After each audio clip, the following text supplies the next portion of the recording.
एक वीडियो और सारे स्कैम्स एक साथ इसके अंदर। So hello everyone, welcome back to our channel. आज मैं आपको बहुत सारे स्कैम्स के बारे में बताने वाली हूँ जो कि अभी करंट में चल रहे हैं और किसी को भी हानि पहुँचा सकता है। किसी भी पर्सन के साथ ये स्कैम हो सकता है। तो सबसे पहले स्कैम की बात करेंगे जो कि काफ़ी पॉपुलर है और आप सभी लोग जानते हैं, पर ये होता कैसे है वो मैं आपको बताऊंगी। UPI fraud. आपको कैसे पता चले कि आपके साथ किस कंडीशन में यूपीआई फ्रॉड हो सकता है। तो सपोज कि आप एक यूपीआई ओनर हैं, आपकी खुद की एक यूपीआई आईडी बनी हुई है। अचानक से कोई पर्सन आपको कॉल करता है और आपसे अर्जेंट हेल्प मांगता है। आपको बोलता है कि मेरे गलती से पैसे आपके अकाउंट में चले गए, या फिर मैं आपके रिलेटिव का भाई बात कर रहा हूँ और मुझे इतने अमाउंट की रिक्वायरमेंट है। और आप जब वो पैसा ट्रांसफ़र करते हो तो तुरंत वो आपकी यूपीआई आईडी हैक करके और आपका अकाउंट खाली कर देते हैं। जैसा कि आपने बहुत सारे केसेस सुने होंगे जिसमें उस पर्सन ने पेटीएम पर 1 रुपीज़ ट्रांसफ़र किया, देन उसने कंफर्म किया कि क्या आपके पास 1 रुपया आया, अगर आया तो प्लीज़ उसे क्लिक कीजिए। आप जैसे ही क्लिक करते हैं तुरंत आपके अकाउंट से कंटिन्यूस आपका सारा पैसा खाली हो जाता है। तो इसी को बोलते हैं UPI payment fraud. Second scam की बात करेंगे, ईमेल फिशिंग एंड एसएमएस। जो लोग प्रोफेशनल होते हैं, प्रोफेशनलिज्म को पूरी तरीके से अपनाते हैं, वो ज़्यादातर अपनी हर चीज़ में ईमेल आईडी का यूज़ करते हैं। बट ईमेल आईडी पर भी स्कैमर्स की बुरी नज़र होती है, इसीलिए वो आपको फिशिंग ईमेल्स करते हैं। फिशिंग ईमेल्स में क्या होता है कि आपको एक मेल दिया जाता है, वो मेल एज इट इज़ ऐसा लगता है या तो किसी बैंक से आया है या फिर किसी कंपनी से आया है, और उस मेल के अंदर कुछ लिंक दी होती है। आप जैसे ही उस लिंक पर जाकर क्लिक करते हैं तुरंत आपका बैंक अकाउंट खाली हो सकता है। वो आपके पर्सनल डॉक्यूमेंट चोरी कर सकते हैं। तो अगर आपके पास कोई इस टाइप का ईमेल आता है तो सबसे पहले ये चेक करें कि उसका डोमेन क्या है। ये चेक करने के बाद आप ये चेक कीजिए कि उसमें जो सर्विसेज दी हुई है, एक्चुअली क्या होता है, जो ईमेल फिशिंग होती है उसके अंदर जो भी इंफॉर्मेशन दी होती है वो इतनी यूनिक और इतनी इंटरेस्टिंग होती है कि ऑटोमेटिकली इंसान के मन में ना उसके लिए एक लालच क्रिएट हो जाता है। उसे लगता है इतनी महंगी चीज़ इतने सस्ते में मिल रही है, या फिर इतने सस्ते में हमें ये डील मिल रही है, तो हम क्या करते हैं, ईजिली उस पर क्लिक कर देते हैं। और वही एक हमारी छोटी सी गलती होती है जिस वजह से हमारे अकाउंट की डिटेल्स हैक हो जाती है। तो आप संभल के रहिएगा, ऐसे किसी भी फिशिंग ईमेल पर रिप्लाई नहीं कीजिएगा, ना ही किसी ईमेल आईडी पर जो आई हुई लिंक है उस पर क्लिक कीजिएगा। अब हम बात करते हैं थर्ड और बहुत पॉपुलर स्कैम। अब मोस्टली हम लोगों को शॉपिंग करने के लिए मार्केट जाने का टाइम तो होता ही नहीं है, तो हम लोग क्या करते हैं, ऑनलाइन शॉपिंग साइट परचेज करते हैं, जो कि ई कॉमर्स साइट्स बनी हुई हैं। जैसे कि कुछ का नाम मैं ले लेती हूँ। जैसे आपने अमेज़ॉन सुना होगा, फ्लिपकार्ट सुना होगा, बट ये जो साइट हैं ये ट्रस्टेबल हैं। इनसे अगर आप शॉपिंग करोगे तो आपको कोई प्रॉब्लम नहीं होगी। बट वहीं स्कैमर भी हमारी शॉपिंग पर अपनी गंदी नज़र डाले हुए हैं। वो क्या करते हैं, स्कैमर एक फेक वेबसाइट बना लेते हैं और वो सिमिलर होती है उसी के जैसी, और उस वेबसाइट की जो डील्स होती हैं, हम मोस्टली सोशल मीडिया का यूज़ करते हैं, उस पर वो एड्स दिखाई देते हैं। जब भी हम स्क्रॉल करते हैं तुरंत हमें वो एड दिखाई देते हैं कि ये कुर्ती जब हमने फ्लिपकार्ट पर देखी थी तो हमें दिख रही थी कि ये 5000 रुपीज़ की है, बट वहीं वो एक फेक वेबसाइट पर वो कुर्ती ओनली 200 रुपीज़ की है। अब यहाँ भी बात हम वही करेंगे कि लोगों के मन में लालच। अब स्कैमर लालच नहीं देंगे तो स्कैम कैसे करेंगे, हम लोग फंसेंगे कैसे। तो इसीलिए जब हमें दिखता है कि हमें सस्ते में कोई अच्छी चीज़ मिल रही है तो हम क्या करते हैं, उस वेबसाइट पर जाकर अपनी डिटेल्स डाल देते हैं और वहीं से शॉपिंग करने लगते हैं। बट जब हम शॉपिंग करते हैं, जब हम अपनी डिटेल्स वहाँ पर अपडेट करते हैं, तो स्कैमर वहाँ पर क्या करते हैं, हमारी वो जो डिटेल हमने वहाँ डाली है उसे वहाँ से चुरा लेते हैं और चुरा के फिर उसका आगे फर्दर यूज़ करते हैं स्कैम करने के लिए। तो इसलिए अगर आपको कभी भी शॉपिंग करने का प्लान बनता है तो आप हमेशा ट्रस्टेबल वेबसाइट पर जाकर शॉपिंग कीजिए। किसी भी फेक वेबसाइट से शॉपिंग मत कीजिएगा। जिस वेबसाइट को आप जानते नहीं हैं और उस पे अच्छी डील चल रही है, उससे तो बिल्कुल नहीं कीजिएगा। ऐसी वेबसाइट से कीजिए जिस पर आपको ट्रस्ट है और 4 लोग उसे जानते हैं। अब हम बात करेंगे आगे 4th स्कैम के बारे में। अब ये भी काफ़ी पॉपुलर है, ज़्यादातर लोग जानते हैं, ई-केवाईसी।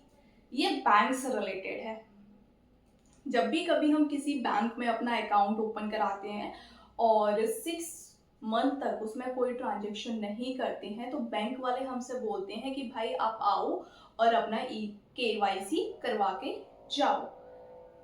अब वही जो स्कैमर है, उन्होंने भी सोचा कि क्यों ना हम इसमें भी अपना फ़ायदा ढूंढते हैं।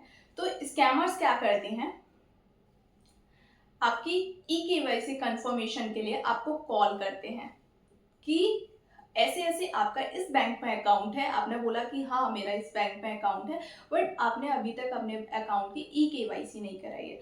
अगर आप ई-केवाईसी नहीं कराएंगे तो आपका बैंक अकाउंट बंद हो जाएगा या फिर आपका नंबर बंद हो जाएगा।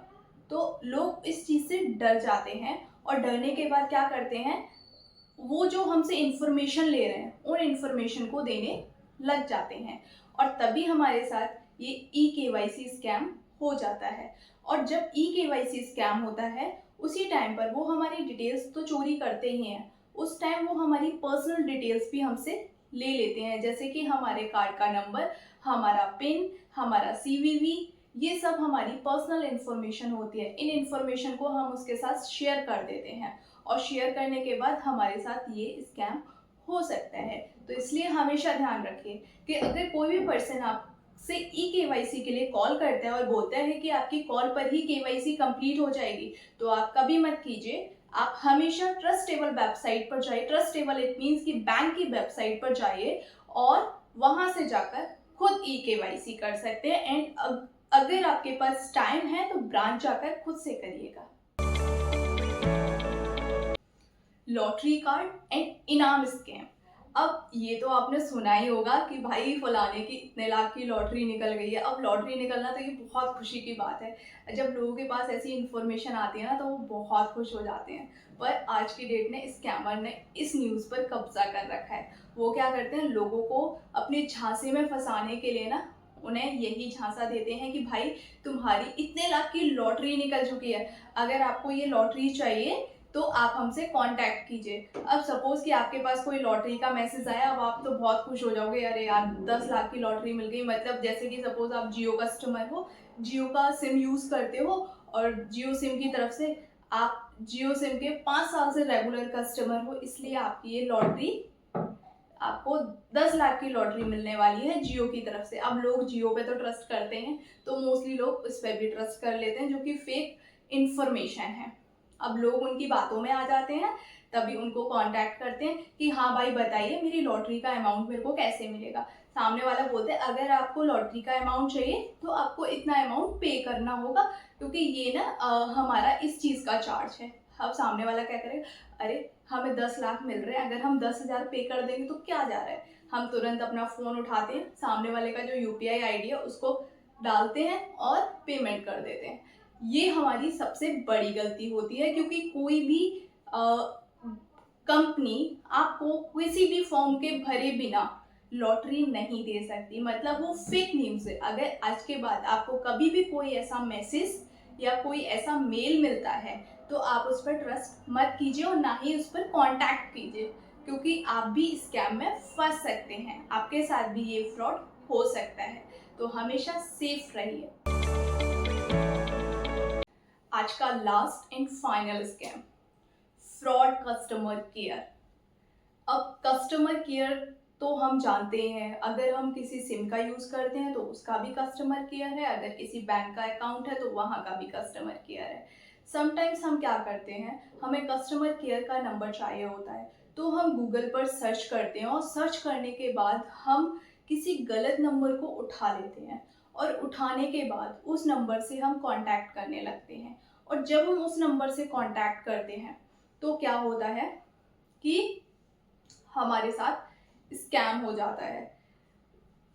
सपोज कि कोई यूट्यूब का अकाउंट ऑनर है, मतलब खुद का उसका यूट्यूब चैनल है और उसने यूट्यूब का कस्टमर केयर सर्च किया। अब यूट्यूब का कस्टमर केयर तो आपको कहीं नहीं दिखता, यूट्यूब में भी नहीं दिया हुआ, तो लोग क्या करते हैं, गूगल पर जाकर सर्च करते हैं। तो यूट्यूब के बहुत सारे कस्टमर केयर नंबर्स होते हैं, लोग कोई भी नंबर उठाते हैं और उस पर कॉल करने लग जाते हैं।